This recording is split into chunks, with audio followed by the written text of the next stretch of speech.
Pourquoi ne pas affronter Greg MMA? Il t'a créé avec Ramzan pour ton combat. Et ben, c'est une excellente question à laquelle je vais te répondre tout de suite. J'ai demandé le combat à Greg. Il a refusé, arguant comme excuse que soi-disant j'étais trop léger, alors que je pèse 87-88 kilos hors combat. Il combat en moins de 90, ça me gêne pas de prendre 3 kilos. Donc moi, il n'y a pas de problème, je monte, même si après la pesée, il sera plus lourd. Mais en fait, la vraie raison, c'est que moi, je suis hyper sérieux, je m'entraîne tous les jours, je fais attention à mon alimentation, et surtout, j'ai une raison pour le démonter. J'ai envie de le démonter, c'est pas juste un combattant comme un autre. Moi, j'ai vraiment des raisons de le démonter. Parce que ce qu'il a fait, c'est pas très correct. Bref, je vais pas en parler là, on en parlera dans une autre vidéo à un autre moment. Mais en fait, il affronte que des gars qui ne sont pas entraînés depuis des années ou qui n'ont pas combattu depuis des années. Moi, je m'entraîne tous les jours, très sérieusement, et j'ai envie de le démonter. Du coup, il a peur. Il sait très bien qu'avec moi, ça va être difficile parce que moi, j'ai des raisons de l'affronter. Il y a l'affect, en fait.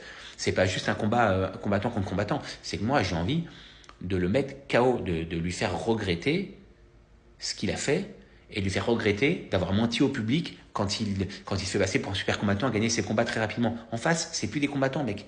C'est des papas, à la limite des grands-papas. C'est des grands-pères que tu affrontes, frère. Donc, un moment, sois lucide avec ton niveau. Et si tu veux vraiment un gros défi, affronte-moi. Mais il le fera jamais, les amis. Il le fera jamais. Il a trop à perdre. Il a trop à perdre. Et il sait très bien que moi, je suis pas là pour rigoler. Je suis pas là pour rigoler du tout.